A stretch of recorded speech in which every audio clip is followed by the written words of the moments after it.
چہرے کا پردہ احادیث کی روشنی میں اللہ تعالیٰ دوسری جگہ قرآن مجید میں فرماتا ہے وَإِذَا سَأَلْتُمُوهُنَّ مَتَاعًا فَاسْأَلُوهُنَّ مِنْ وَرَاءِ حِجَابٍ پارہ 22 سورۃ الاحزاب آیت نمبر 53۔ ترجمہ: اور جب تم نبی کی بیویوں سے کوئی سامان مانگو تو پردے کے باہر سے مانگو۔ اللہ سبحانہ و تعالی نے مومن عورتوں کو اپنی عفت و عصمت کی حفاظت کا حکم دیا ہے، اور عفت و عصمت کی حفاظت کا حکم ایسا معاملہ ہے جو اس کے وسیلہ کی حفاظت کے ساتھ ہی ہوگا، اور کسی بھی عاقل شخص کو اس میں شک نہیں کہ اس کے وسائل میں چہرہ ڈھانپنا بھی شامل ہے، کیونکہ چہرہ ننگا رکھنا عورت کو دیکھنے اور اس کے حسن و جمال میں غور و فکر کرنے اور اس سے لذت حاصل کرنے کا سبب ہے، جس کے نتیجہ میں وہاں تک پہنچنے کی کوشش اور رابطہ کیا جائے گا۔ رسول اکرم صلی اللہ تعالی علیہ وسلم کا فرمان ہے فَزِنَ الْعَيْنِ النَّظْرُ وَزِنَ اللِّسَانِ الْمَنْطِقُ وَالنَّفْسُ تَمَنَّى وَتَشْتَهِي وَالْفَرْجُ يُصَدِّقُ ذَلِكَ أَوْ يُكَذِّبُهُ۔ صحیح بخاری حدیث نمبر 6612۔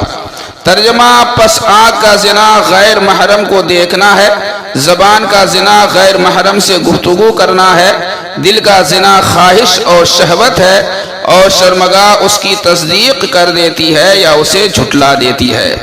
تو جب چہرہ کا ڈھانپنا عفت و عصمت اور شرمگاہ کی حفاظت کے وسائل میں سے ہے تو پھر اس کا بھی وہی حکم ہے، کیونکہ وسائل کو بھی مقاصد کے احکام حاصل ہوتے ہیں۔ حضرت عبداللہ ابن عباس رضی اللہ تعالی عنہما سے مروی ہے کہ جب عورتیں کسی ضرورت کے تحت اپنے گھروں سے نکلیں تو انہیں اللہ تعالیٰ نے حکم فرمایا ہے کہ وہ بڑی چادروں کے ذریعہ اپنے سروں کے اوپر سے اپنے چہروں کو ڈھانپ لیں اور صرف ایک آنکھ کھلی رکھیں۔ اور محمد بن سیرین فرماتے ہیں کہ میں نے عبیدۃ السلمانی سے اللہ تعالیٰ کے ارشاد یدنین علیہن من جلابیبہن کے بارے میں پوچھا تو انہوں نے اپنے سر اور چہرہ کو ڈھانپ کر اور بائیں آنکھ کھول کر اس کا مطلب بتلایا۔ بحوالہ تفسیر ابن کثیر مترجم جلد 4 صفحہ نمبر 322 مکتبہ اسلامیہ۔ ابو داؤد شریف میں ہے عن عائشہ رضی اللہ عنہا قالت کان رکبان یمرون بنا ونحن مع رسول اللہ صلی اللہ تعالی علیہ وسلم محرمات فاذا حازوا بنا سدلت احدانا جلبابها من رأسها على وجهها فاذا جاوزونا کشفناه۔ سنن ابی داؤد حدیث نمبر 1833۔ ترجمہ: حضرت عائشہ صدیقہ رضی اللہ تعالی عنہا سے روایت ہے، وہ فرماتی ہیں کہ حج کے دوران قافلے ہمارے پاس سے گزرتے تھے اور ہم اللہ کے رسول کے ساتھ حالت احرام میں ہوتی تھی۔ پس جب وہ ہمارے پاس سے گزرتے تو ہم اپنے جلباب اپنے سر سے اپنے چہرے پر لٹکا لیتی تھی، اور جب وہ قافلے آگے گزر جاتے تو ہم اپنے چہرے کو کھول دیتی تھی۔ بخاری شریف میں ہے عن عائشہ رضی اللہ عنہا قالت یرحم اللہ نساء المہاجرات الاول لما انزل اللہ ولیضربن بخمرہن علی جیوبہن شققنا مروطہن فاختمرنا بہا۔ صحیح بخاری مترجم جلد 2 صفحہ نمبر 1294 پروگریسیو بکس لاہور۔ ترجمہ: ام المومنین حضرت عائشہ صدیقہ رضی اللہ تعالی عنہا سے روایت ہے کہ اللہ تعالیٰ پہلے پہل ہجرت کرنے والی مہاجر عورتوں پر رحم کرے۔ جب یہ آیت وَلْيَضْرِبْنَ بِخُمُرِهِنَّ عَلَى جُيُوبِهِنَّ وَلَا يُبْدِينَ زِينَتَهُنَّ نازل ہوئی تو انہوں نے اپنی چادروں کو پھاڑ کر ان کے دوپٹے بنا کر اپنے چہروں کو ڈھانپ لیا۔ ابن حجر اس حدیث کی تشریح میں فرماتے ہیں فاختمرنا اے غطینا وجوہن، یعنی حضرت عائشہ کے قول فاختمرنا کا مطلب یہ ہے کہ انہوں نے اپنے چہروں کو ڈھانپ لیا۔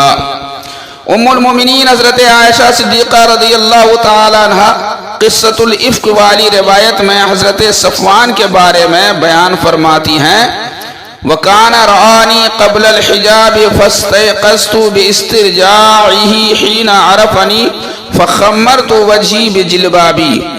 صحیح بخاری شریف حدیث نمبر 4141۔ ترجمہ: اور انہوں نے مجھے حجاب کے حکم کے نزول سے پہلے دیکھا تھا، ان کے انا للہ و انا الیہ راجعون کہنے کی وجہ سے میں بیدار ہو گئی، جبکہ انہوں نے مجھے پہچان لیا تھا، پس میں نے اپنا چہرہ اپنے جلباب سے ڈھانپ لیا۔ حضرت فاطمہ بنت منذر بیان کرتی ہیں، کننا نخمر وجوہنا ونحن محرمات ونحن مع اسماء بنت ابی بکر الصدیق۔ موطا امام مالک کتاب الحج حدیث نمبر 724۔